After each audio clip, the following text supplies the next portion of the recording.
नमस्कार, मार्च न्यूज में आपका स्वागत है। आइए नजर डालते हैं आज की बुरहानपुर की खास खबरों पर। बोरी बुजुर्ग के सीएम राइज स्कूल में केमिस्ट्री शिक्षक नहीं होने पर विद्यार्थियों ने किया हंगामा।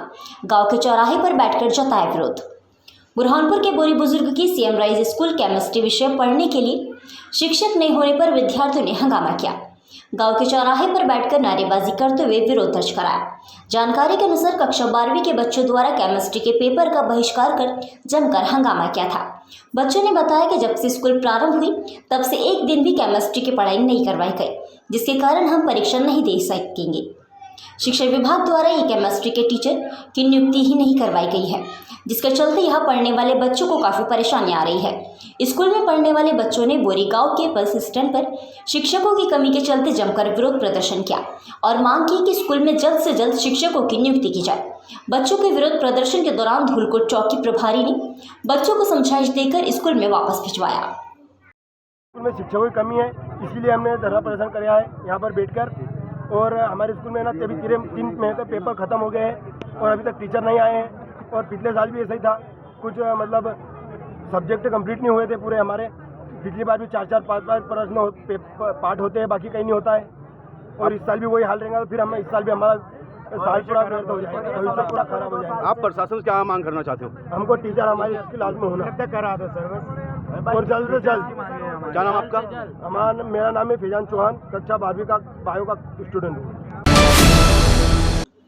गुड अस्पताल में प्रसूता महिला की मौत पर हंगामा। परिजनों ने शौरक कर किया विरोध, अस्पताल सील करने की मांग।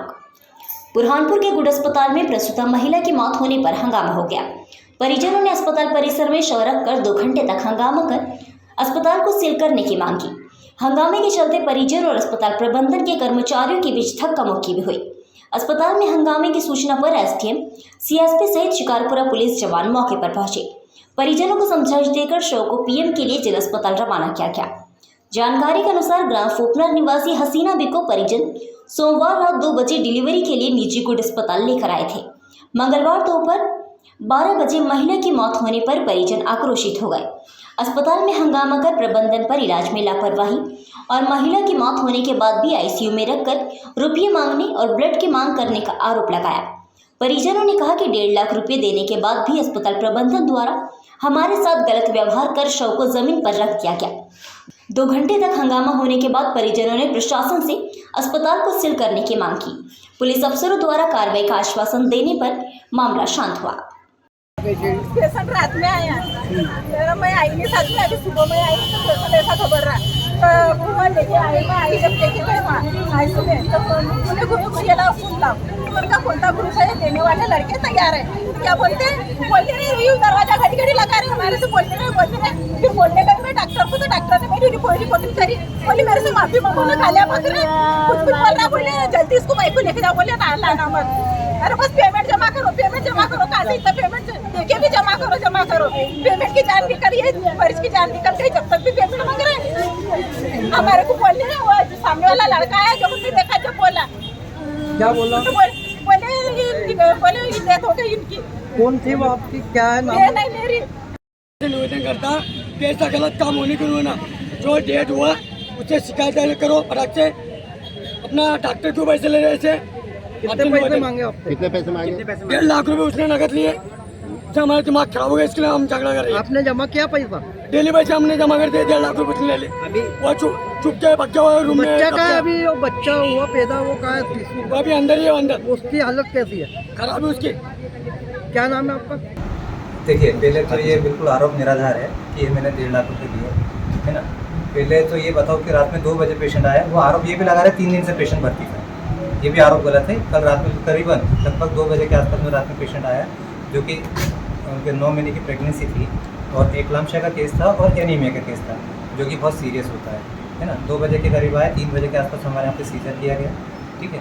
उसके बाद में उनको सीजर करने के पहले सारी चीज़ काउंसिल भी कर दी हमने, पेशेंट खतरा है, ऑपरेशन के पहले भी, ऑपरेशन के दौरान भी, ऑपरेशन के पश्चात भी जान का खतरा है, सब चीज़ हमने उनको एक्सप्लेन कर दी। मेरे पास क्रिटिकल कंसर्न वगैरह सभी है उनके, है ना। और उसके बाद में हमने उनको ट्रीटमेंट चालू किया।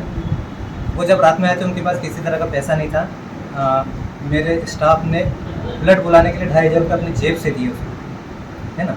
और पैसा उन्होंने अभी तक भी वो पैसा जमा नहीं कराया है, ठीक है। और अगर कराया है और अगर 1.5 लाख रुपये कराया है, जो भी कराया है, तो वो जो है उसकी रसीद बताए, है ना। अगर कराया है तो आप भी समझ सकते हो कि गुड हॉस्पिटल गरीबों का हॉस्पिटल है और यहाँ पे कम से कम में हम लोग काम करते हैं, तो 1.5 लाख का तो सवाल ही नहीं उठता। सीजर किस आपको वहाँ ले जाके रखने का क्या कारण था? हाँ, उसके पीछे भी रीज़न ये है कि उन्होंने बोला कि भाई बॉडी हमको क्यों नहीं दे रहे, क्योंकि ये बहुत चिल्ला चोट कर रहे थे। मेरे पास रिकॉर्डिंग में कैमरा भी मेरे पास में चिल्ला चोट कर रहे थे। मैंने थाने में फ़ोन लगाया था, जवान आने में 15 मिनट लगे, तब तक हमने बॉडी बाहर नहीं निकाली ICU से, क्योंकि हम निकालते तो फिर जो तमाशा होता तो होता। फिर हम लोगों ने बॉडी निकाली बाहर, है ना, पुलिस के अंडर कस्टडी में हमने बॉडी निकाली बाहर। पुलिस के सामने पुलिस ने भी रिकॉर्डिंग करी और मीडिया ने भी रिकॉर्डिंग करी है कि बॉडी जब नीचे उतार रहा था हमारा स्टाफ, तो हमारे स्टाफ के साथ मारापीटी की गई है ना, हमारे स्टाफ के साथ मारापीटी की गई है। और ऐसी स्थिति में वहाँ से बॉडी को छोड़ के जाने के अलावा स्टाफ के पास और कोई चारा नहीं था। कलेक्टर कार्यालय पहुंचकर जिले की वन समितियों ने किया SC/ST आयोग द्वारा गठित समितियों का विरोध। बुरहानपुर के 60 से अधिक वन विभाग समितियों के पदाधिकारी और सदस्यों द्वारा मंगलवार को कलेक्टर कार्यालय पहुंचकर मुख्यमंत्री के नाम अपर कलेक्टर वीर सिंह चौहान को ज्ञापन दिया गया। समितियों ने कहा कि हम जंगल बचाने के लिए काम कर रहे हैं, साथ ही वन अधिकार पट्टों का निराकरण भी हमारे माध्यम से किया जाता है। राष्ट्रीय SC/ST आयोग द्वारा अब एक नई समिति का गठन किया जा रहा है, जिसमें ऐसे लोगों को शामिल किया जा रहा है जो पहले से ही अतिक्रमणकारी है या फिर अतिक्रमण को बढ़ावा देती है, जिससे जंगलों में अतिक्रमण बढ़ेगा, साथ ही वन क्षेत्र को भी नुकसान होगा। संभावना है कि हमारे द्वारा खारिज किए गए पट्टों के आवेदन पत्र कर दिए जाएंगे, जबकि जंगलों में 2006 के बाद कोई भी नया दावा स्वीकृत नहीं किए जा रहे हैं। ऐसे में नई समिति गठन होने से वन क्षेत्र में अतिक्रमण भी होगा, इसलिए हम SC/ST आयोग द्वारा गठित की गई समितियों को भंग करने की मांग करते हैं। बनी है दावे आपत्ति के लिए, वन अधिकारियों के पट्टे की दावे आपत्ति जो समिति बनी है, इसके पहले एक समिति बन चुकी है, ये पुनः समिति बनाई गई है। हम चाहते हैं कि ये समिति पूर्ण रूप से असंवैधानिक है, इसलिए ये समिति को निरस्त करने की हम मांग रखते हैं। इसलिए हम वन समिति वाले सब पर्यावरण प्रेमी और सभी समिति के सदस्य लोग यहाँ, कितनी वन समिति और हमारी 80 वन समितियाँ हैं, उसमें से करीब 60 समितियों के लगभग सब सदस्य और अध्यक्ष लोग आए हैं। इसने बनाया है नया आयोग, कौन सा आयोग के द्वारा बनाई गई समिति है? ये जनजाति आयोग द्वारा बनाई गई समिति है। ऐसे विरोध करते हैं आप दावे आपत्ति के निर्णय के लिए बनाई जाती है समिति। क्या नाम आपका? मेरा नाम है रघुनाथ चौधरी, वन समिति अध्यक्ष इच्छा। बिजली कंपनी से पीड़ित उपभोक्ता ने जनसुनवाई में पहुंच करके शिकायत, हुआ हंगामा। बुरहानपुर बिजली विभाग कंपनी से पीड़ित एक उपभोक्ता ने मंगलवार को जनसुनवाई में पहुंचकर जमकर हंगामा किया।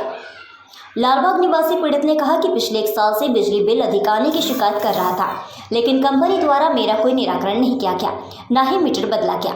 बार बार शिकायतें करने के बाद अब बिजली का बिल भी कम आ रहा है, जबकि मेरे द्वारा पूर्व में अधिक बिजली बिल की राशि का भुगतान किया गया। हम मांग करते हैं कि मेरे द्वारा जो पिछला बिल की अतिरिक्त राशि भरी गई है, ये राशि मुझे वापस दी जाए। जबकि अफसर शिकायत करने पर वो अपने क्षेत्र का मामला नहीं होने की बात कह रही है, जिसको लेकर काफ़ी देर तक हंगामा हुआ। जिला पंचायत CEO की समझाइश के बाद मामला शांत हुआ। CEO ने जल्द कार्रवाई का आश्वासन दिया। शिकायत लेके आया था, ये बिल अपने मर्जी में आए, उतना अधिक मात्रा में देते जा रहे, 2600, 1500, 2000 इस तारीख का। तो फिर मैंने इनसे शिकायत करने का था पिछले साल में इनके ऑफिस में, विनयपूर्वक शिकायत किया कि मैंने बोला श्रीमान जी आप मेरे मीटर को चेक करवा लो, 35-40 साल पुराना मीटर हो सकता, तकनीक खराबी से मीटर ज़्यादा रीडिंग ज़्यादा आ रही होगी। तो उन्होंने बोला ठीक है, हमने वो रिसिप्ट कॉपी भी लिया मैंने 2023 की। उसके उपरांत इनके जवाब आए, फिर बाद में मैं दो बोले आ जाओ, आ जाएंगे आदमी चेक कर लेंगे, मीटर चेक कर लेंगे, कोई घर पे आने को तैयार नहीं। फिर उसके बाद मैं बार बार गया, तो मेरे को आखिरी में उन्होंने अंत में ये धमकी दिया, बोले मिस्टर जितना बिल आ रहा है उतना आपको भरना ही भरना है, अन्यथा आपकी बिजली कट जाएगी, आपको जहाँ जाना है वहाँ चले जाओ। वो पावर के अधिकारी जिनको कलेक्टर अपर कलेक्टर साहब ने मेरे को उनके पास भेजा, बोले मध्य प्रदेश विद्युत मंत्री जो है वो इनकी शिकायत सुनो। उनके पास गया तो उनका ये मेरे बारे में पता चल रहा। फिर मैंने बोला आपके पास नहीं आऊँगा, तो किसके पास? उनसे भेजा कलेक्टर साहब ने, अपर कलेक्टर ने। तो बोले मेरा काम नहीं चलेगा। क्या नाम है आपका, आप कहाँ रहते हैं? मैं लालबाग में रहता हूँ।